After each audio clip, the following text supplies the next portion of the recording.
Afternoon. I'm sorry to be late. First, let me start with an announcement. Secretary Cohen has directed that 12 additional F-117 fighters be deployed to Operation Allied Force. They will be leaving this weekend. They will be leaving from Holloman Air Force Base soon, and they're scheduled to arrive in theater this weekend. Actually, a total of 13 planes will go over, including one to replace the lost stealth fighter last weekend. So that will bring our total of stealth fighters up to 24 in the theater, and our total number of aircraft up to about 220 total number of U.S. aircraft. With that, I'll take your questions. Ken? Yes. Can you give us as much of a dump as you can on what happened with the 3 soldiers? I mean, a myriad of questions. Were they armed? Was the Humvee armed? Did they return fire? And most importantly, has this building determined were they in fact in Macedonia when taken into custody, or had they gone over the border into Kosovo? Okay.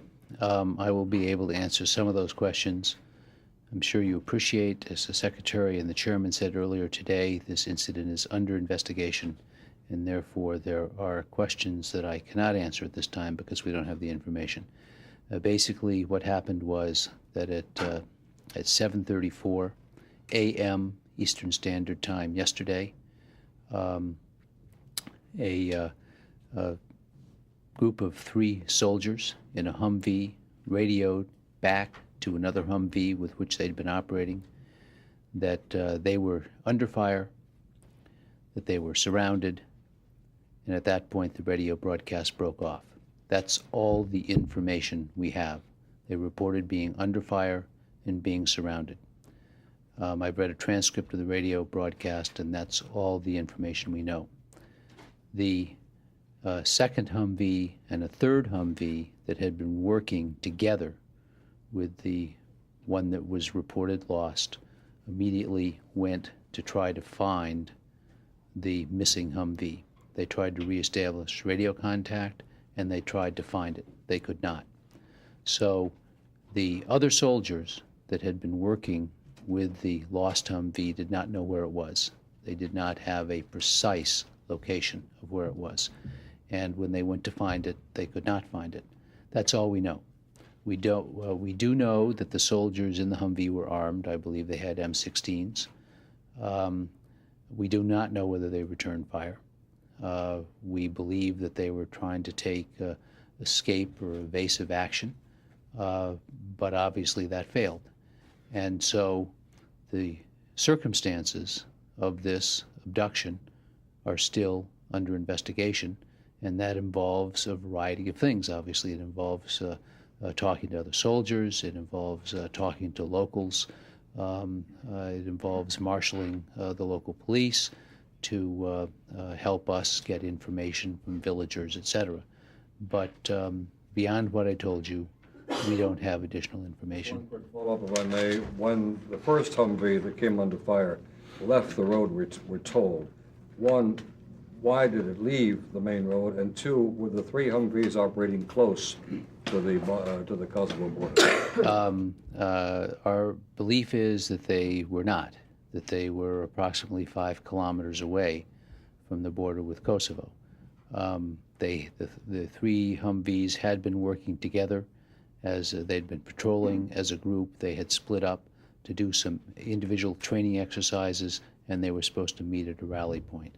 And that was the time at which they were, at the time at which this Humvee undertook fire. John? Do we know who captured the soldiers, and is the peacekeeping mission and the patrols in Macedonia, is that now all going to have to be revamped and pulled back and curtailed because of what now appears to be an emerging hazard to the soldiers? Well, we do not know who abducted these people, and we don't know the circumstances under which they were abducted or exactly where they were abducted. Those are all questions we're trying to answer. Some of these questions may be unanswerable until we can talk to the soldiers who are currently being improperly detained.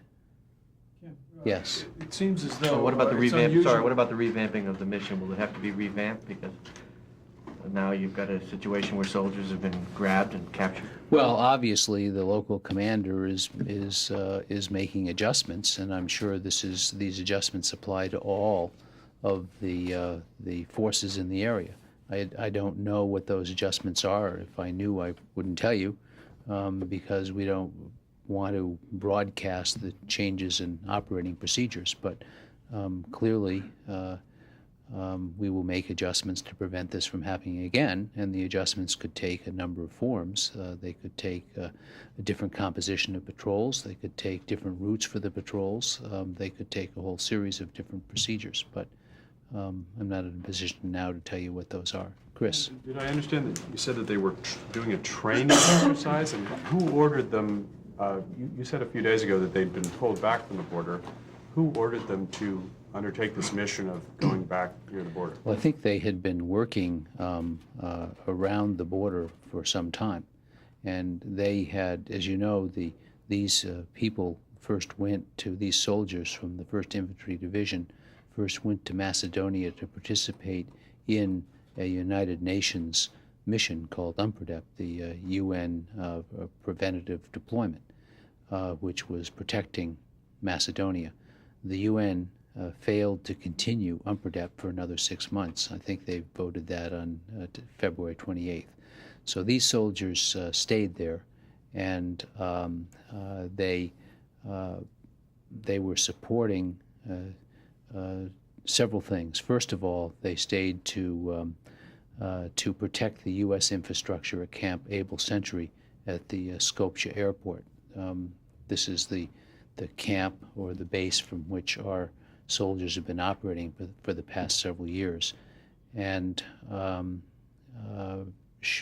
if a peacekeeping force had gone into Kosovo, the airbase would have been a staging area, and they would have been there to help protect the staging area before the staging began, and then assist with the staging after it began. Second, they were supporting the withdrawal of the UN forces. There were a total of 1,500 troops as part of UNPRODEP from a number of countries. 350 of them were from the United States, and they were there to support the removal of those troops. And third, they were coordinating with NATO forces in FYROM, the former Yugoslav Republic of Macedonia, for force protection.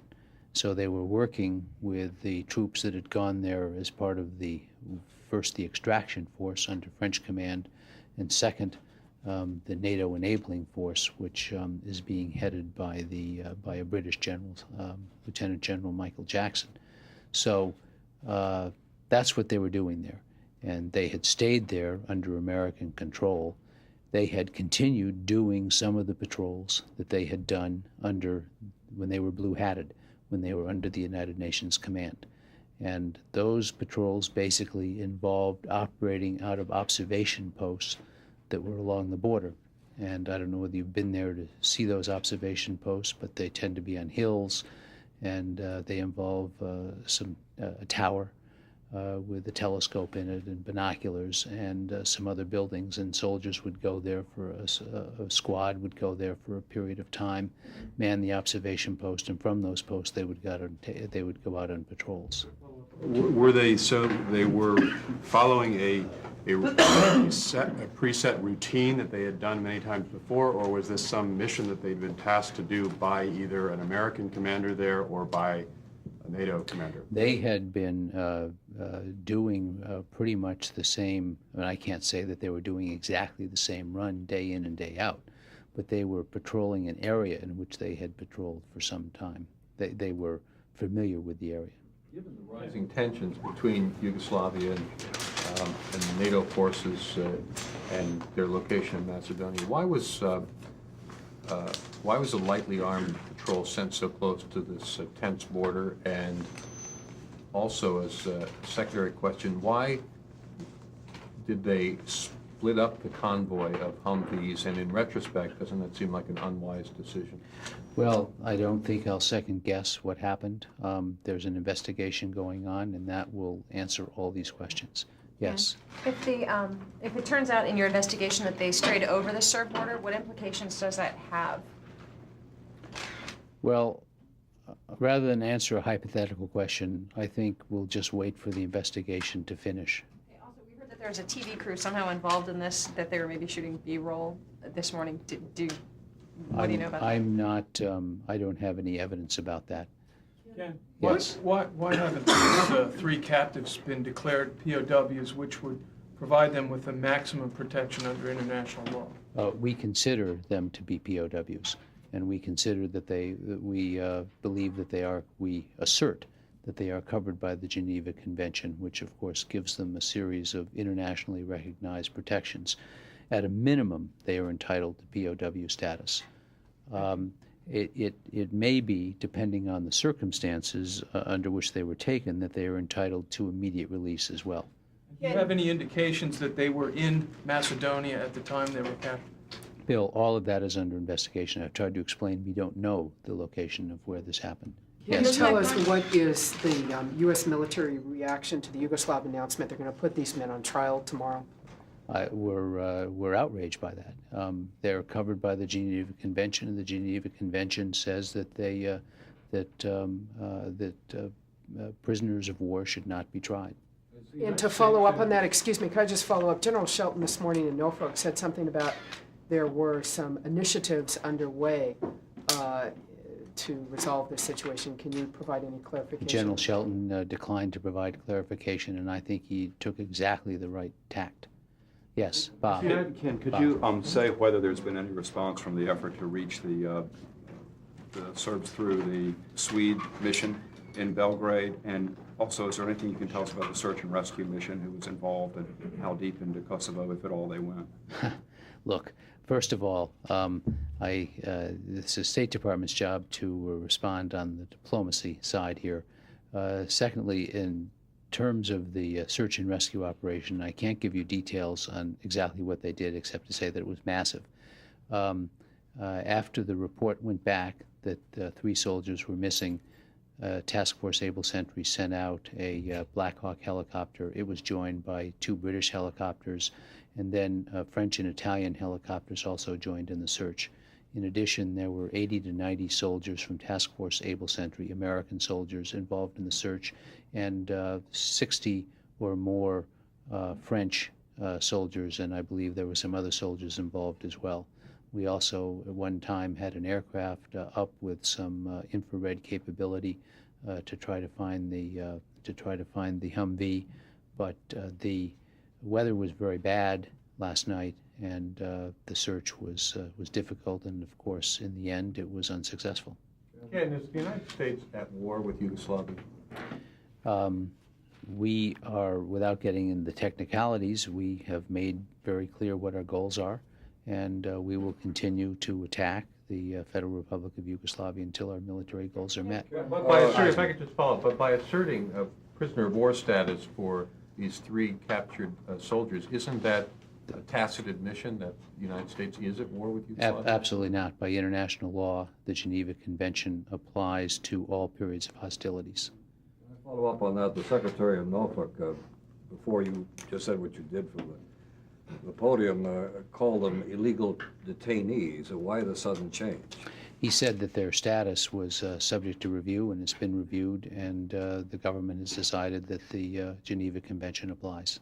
What Tony. significance should one assign to the fact that you're sending over 12 more 117s as opposed to F-15Es or some other non-stealthy aircraft? I'm thinking of the stealth's capability to penetrate deeply defended targets in cities. Could this be a signal that Belgrade will be targeted now with these aircraft possibly?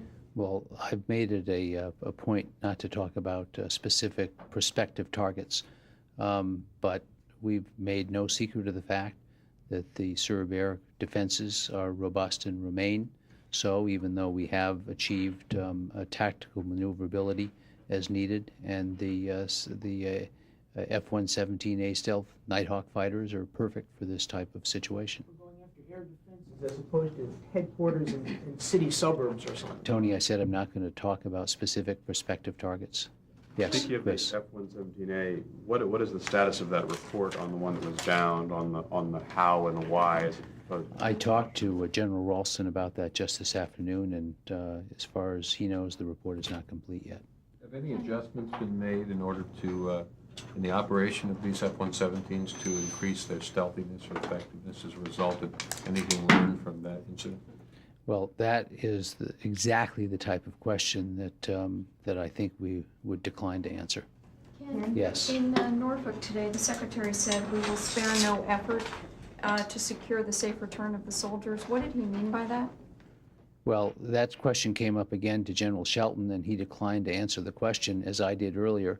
I don't think we'll be very specific about that. Steve? And did the capture of the soldiers have any effect on the today's bombing runs?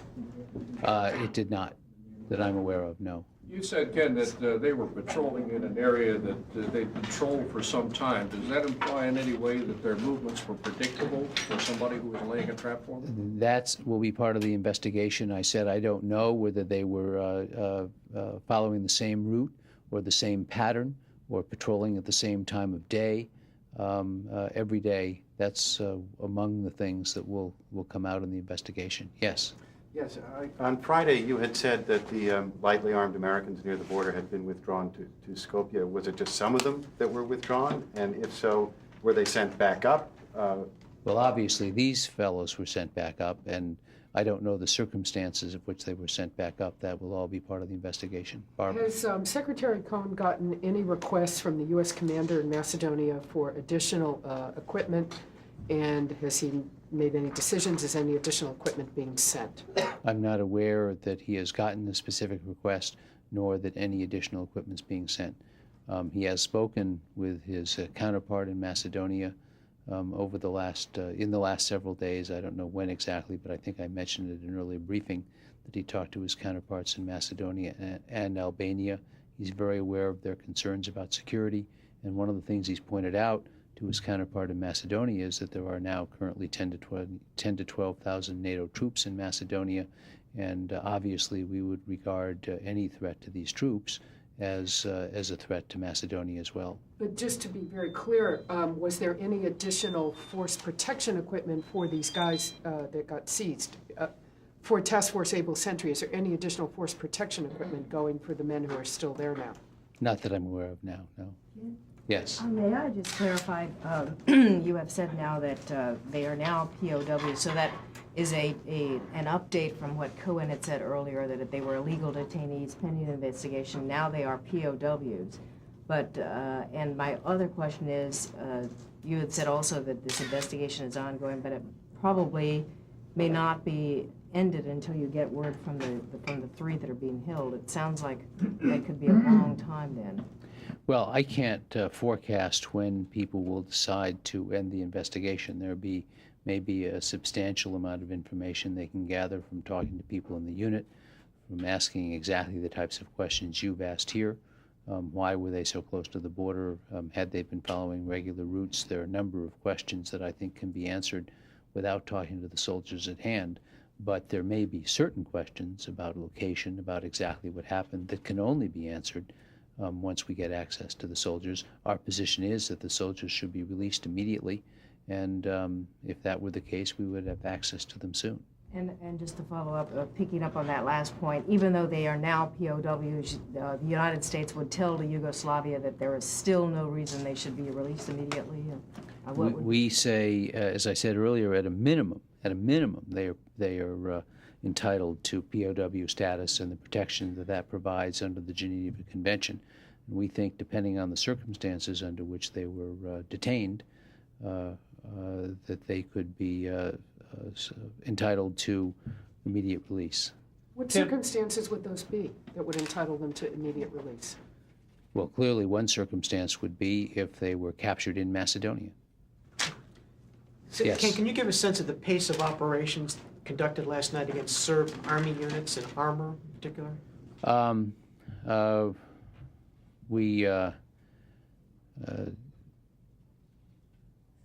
Weather limited what we could do last night.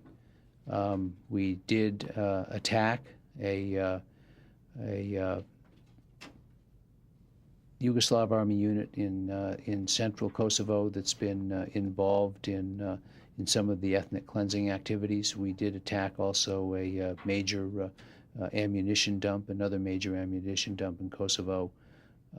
We believe that these attacks were successful, but again, the weather has made it difficult to have a very affirming picture of what happened. Were they attacked with precision-guided weapons or tomahawks? These were attacked by NATO air, I believe, yes. Was the Army unit, was it a building or was it a unit that was deployed in field, so to speak? I believe it was a unit that was deployed. Can, up till now, Pardon? Can you be more descriptive? It was a motorized unit, so it was, I guess, not as heavy as armor, but it was probably with APCs. can the Air Force put out a media type report this morning indicating that the A-10 had in fact been used? Can you confirm that? Yes, it has been used, but I don't know yet whether it's been flown in missions. I don't myself know whether it's actually launched ordnance yet, but it has flown in strike missions. Yes. Can you give us an update on the Theodore Roosevelt Battle Group and word that some of those cruise missile capable ships will be staying in the North? I cannot give you any update beyond what the chairman said, which is that its assignment to Operation Allied Force is an option, but there hasn't been a decision made yet. And Yes. there's apparently been a very dramatic effort to try and bring pressure to bear on the units that are shelling large concentrations of refugees in southwest Kosovo. Anything at all you can tell us on that, how that's going? We are trying to do that, but that's been it's been difficult because of weather. Ken, the Pentagon has placed a great emphasis on force protection, and yet it appears in this case that this lightly armed force didn't have any kind of backup. Why didn't they have helicopter gunships? I mean, was this a breakdown in force protection itself? I think that that's exactly the type of question that we'll have to delay answering until the investigation is complete. Also, the President this morning mentioned that the F-117 that went down was hit. Was he indicating that it was hit by a missile or by ground fire? We have not yet finished the investigation. I think that people who saw, Made a determination. he may have made a determination, but our investigation isn't complete. Yes. Could you talk about the reason for the targeting of the bridge across the Danube in Novi Sad? It is part of a plan to make force mobility more difficult, to interdict the flow of supplies and of forces. Yes, Dan. Getting back to the Army unit again that you attacked, was that in southwest Kosovo? And did you see as a result of that attack any retrenching on their part, any particular reaction? Did they move anything else back from forward position? Or? My understanding is that it was not in southwest Kosovo, it was in central Kosovo, and I can't answer the question precisely for the reasons I gave, that the weather hasn't been particularly good. I can't answer the question about retrenchment. Yes? B-1 been used? No. Can I think they just arrived today. Yeah, what percentage of flights have not been able to complete their missions because of the weather? I don't have a figure on that. Ken, there's a report that the Pentagon is now running low on jet fuel and needs to make a quick purchase of more fuel stocks. Do you know anything about that? I don't know anything about it. Jet fuel isn't hard to buy, and I don't think it would be a problem. Can I ask your comment also on the today's Wall Street Journal report that quotes a senior U.S. Army officer saying that some planners are pondering how to fly in the 82nd Airborne Division as a blocking force to create a safety zone for ethnic Albanian refugees being driven out of Kosovo. Can you tell us anything about that? I'm not aware of any planning at an official or high level involving the 82nd Airborne. I'm sure that on any given day you can find somebody in the Pentagon planning to do something. Ken, you mentioned Yes. earlier that this unit that was on patrol was part of Task Force Able Sentry. I had thought that that had been disbanded and that these units were part of the Allied Rapid Reaction Corps. It's still referred to as Task Force Able Sentry, and their camp is still called Camp Able Sentry. And it And was have said they yesterday curtailed that- their patrols as a result of this incident? I was asked that question earlier, and I'm sure that the routes of the patrols and the types of patrols have changed, but I don't know whether they've stopped patrolling. Ken, it was said Yes. yesterday that in addition to the hazard of Serbs coming over a line and getting involved in an engagement, that there are people within Macedonia who are hostile to the Americans now. Does the Pentagon consider that that's now become a hostile area internally because of the strikes and the attitude about the strikes there? Well, I mean, certainly a hostile act occurred somewhere. We don't know where it occurred. And that's exactly the type of thing we're looking into. And until we know the answer to where it occurred, it's somewhat difficult to answer that question. There were reports that Milosevic fired 8 of his top generals to replace them. What do you know about that? Well, it would be an indication that he's not pleased with the way the battle's going, but I have not heard that. Thank you. You're welcome.